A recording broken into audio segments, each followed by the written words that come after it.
Here's another great white house. This one's actually in South Arlington. South Arlington is the less expensive half of Arlington, although Northwest DC and Arlington both got so expensive that South Arlington down to something called Columbia Pike because being gentrified. Arlington is a community, it's a county. People would think it's a city, but it's actually a county with no city in it. So there's just a county council that functions as a city council. Arlington is divvied up into bands that get more and more expensive as you move north towards the Potomac and west towards McLean, Virginia, and Tyson's Corner, which are both in Fairfax County. So there's a strip of Arlington that's south of Columbia Pike, which is that way south of here. Not very far south of here. That's the cheapest part, although it has some little bubbles of gentrification like Shirlington and Fairlington within it. Then there's Arlington Boulevard, Route 50. That divides north from south. So Columbia Pike is that way as the street numbers get larger. That's 6th Street South that we're at. So we're about 6 blocks then from not Columbia Pike, from Arlington Boulevard that way north. Then things get more expensive as you cross Wilson and Clarendon Boulevards, which are two kind of entwined parallel boulevards. Then they get more expensive as you cross Lee Highway. Then once you've gone north of Lee Highway, you're pretty much going to hit the Potomac in a little while, so there's no other north dividing line. But Lee Highway, now named Langston Boulevard, Route 66, is one dividing line. Then there's Wilson and Clarendon, then there's Route 50, and then there's Columbia Pike. So sort of slicing it into 4 or 5 sections. Anyway, this house is a newly built great white house on an infill, on what, there was a tear down or an infill here before. You can see this house has such fabulous giant windows. You'd have to have all kinds of blinds to protect yourself. But you can see that there are like little teeny, barely 2-story brick houses. Then like right across the street, the dark gray house. Somebody's built a newer house. But this one's even newer still. Just built. Our list price here is $2,560,000. So let's see what you get for that money. One thing you get is the Thermador appliances for, as they put it, a seamless kitchen. So this is the refrigerator. It's built to look like the cabinetry. Fits right in. You have the gas cook stove, 6 burners. You have the hot water dispenser above. Undermounted sink, of course. Some kind of warming oven there. I don't think it's a microwave. The vent is encased in something that matches the cabinetry. It's not separate. Here's a little mud room. Here is I think you could get 2 cars in here, 2-car garage. But basically, except for this little pantry here, there's a little pantry. There's a half bath. Basically, the first floor is mainly one big room. Kitchen, dining area, living area. Stairs going up, stairs going down. Here's a closet. And there is a little office. So if you're somebody who worked from home, you could be right here. You'd have to have shades so if people came to visit you didn't want to meet with, they wouldn't know you were here. The front is really, really glass. I'm sure there's some people who are going to react badly to this house just because you are too visible on the first floor. But all it really needs is the kind of blinds that pull from the bottom up instead of from the top down. So you could have 2/3 of all these windows covered in a blind that pulls from the bottom up on a little pulley. And you would still on this side, you could have the little chunk top third of the window that shows you the sky and lets in light. This is facing south, so we get a lot of light. Let's see what's upstairs.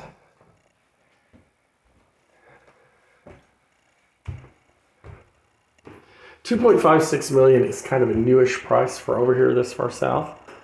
I'm sure you can find one that sold for that much before, but this is more neighborhood of $800,000, $900,000, $1.1 million houses.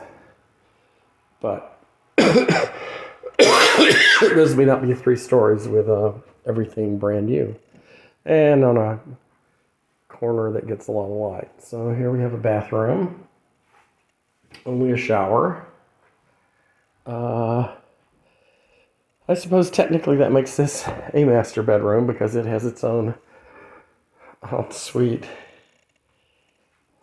bathroom.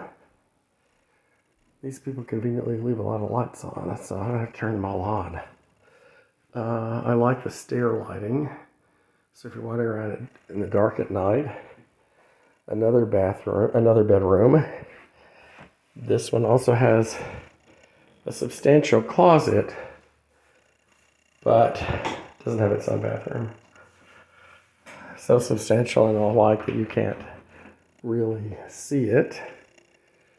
Here's the bathroom for all these bedrooms in the middle. We're seeing a lot of brass-colored fixtures lately, which generally no one likes. They're working here against this dark toweling. Here we've got another bedroom, great windows. I don't think you'd ever oversleep once the sun came out. Here's the laundry room. And here's what's the real master bedroom, I suppose, because this one actually has its own deck. It's a rainy day, as you can see. You are really close to a power line and a transformer. We just had a lot of rain here, and I actually heard some people say during a storm they could hear the transformers in the neighborhood exploding. Looks like there's actually a rental building over there. And then we have the required, it has to be one in a Great White House. There has to be at least one large bathroom. And square footage wise, this is not that large. Like here's a his and hers, or his and his, or hers and her sink. But they are close together. I like this. Here's the water closet and a water closet. Here is the required soaking tub that all these Great White Houses have to have. It does have a window, which is nice. This is the shower area. The shower area. This room is a shower. It is a giant shower, and the soaking tub is inside the shower. But that is a shower, and there's the shower drain. So you would take a shower on this side of the room, perhaps while someone was in the soaking tub, and perhaps not. At any rate, we just saw 3 bedrooms and 4 bathrooms, and there's something upstairs. So I have a feeling that upstairs is going to be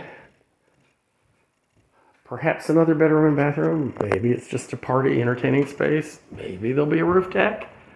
All kinds of possibilities for what you can do with a partial 3rd floor. One thing you can do is have lots of windows, so you get to see the storm coming up here. We had tornado watches yesterday. Too bad I think it started raining. I think it's raining right now, maybe. I don't know. I think I see rain. And up here it looks like, up here we have the mechanicals. Pretty big space for mechanicals. You could store things there as long as you didn't put them too close. We have a pretty large closet. We have this little salon area. We have a full bath. In the DC area, we call it a full bath, even though it just has a shower. So a full bath, and then we have another bedroom. So kind of a master bedroom up here. It's not as big a bedroom section as the other bedrooms we saw, but it has this whole sitting area, which has a 3rd closet, and then the storage and the little utility area. So there is a lot going on up here. Oh, another transformer. So you're in between 2 transformers. So I guess you get exposed to a lot of electromagnetic radiation, and you would also hear transformers explode if and when they ever do. So that's the upstairs of the house. There is a finished basement. I love the wainscoting. Someone should write a book just called Windows and Wainscoting if they haven't already, because those are both two things that everybody generally wants more of. Although I have occasionally seen a condo where there were so many windows in the bedroom because it was, like I said, windows on three sides or something, that there was really no place to put the bed unless you put it against a window because the fourth wall had a door. If they had figured out a way to put the door in one of the walls that had a window and left one wall unpenetrated so that you could put your bed against that, it might have been better, but that is not what happened in this particular condo. Can't remember who it was. Somebody next door is possibly patriotic.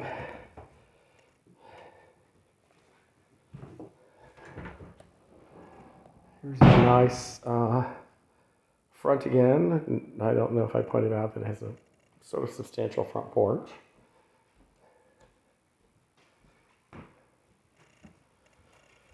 And then we have the downstairs. Oh, and I think that's just a big window, but it is so big. You almost could put, I guess there's no reason to because it's dug out, it's below ground level. But you almost could have put steps here and made this into some kind of hybrid window door so that you would have a way to get out. Oh, the neighbors have a very nice fence. Newish. All right, and down here it looks like we have another living room and a wet bar kitchen. Yeah, it's just, well, it's mainly just this one room, although it too has a full bath, and its bath actually has a bathtub. So, the thing I always do is, imagine you want to turn this into a rental apartment. Well, you've got the sink and you've got the bathroom. All you need is an electric refrigerator. Oh, and there's already a wine cooler. Electric refrigerator and a small electric stove. You could plug them in here against this wall. You'd have to have a smaller piece of furniture there. You'd have to have a futon bed or something. But you could turn this into an apartment with its own kitchen and its own sleeping and living space for an au pair or for potentially a tenant. It'd be really great if you could turn that into a door. I guess if you're going to rent it, they'd want more of a door than that. They wouldn't have to crouch down every time they came in. But it's on its way. Looks like there's a washer dryer hookup here in this space. Yeah, that's definitely a dryer electrical outlet. And they have put 2 laundry rooms, so you could put more laundry down here. It really is close to being its own little efficiency apartment. A very cute efficiency apartment with a huge kitchen for an efficiency apartment. So, that's what we have. It is at the price of $2.56 million, which is, you know, an upper range, I think, for most houses in South Arlington. In North Arlington, I could find you giant houses that would be that price and also would be $1 or $2 million more. This is all brand new construction. And that's it. I think it's quite attractive. And there's not really a lot more to ask for here or to complain about.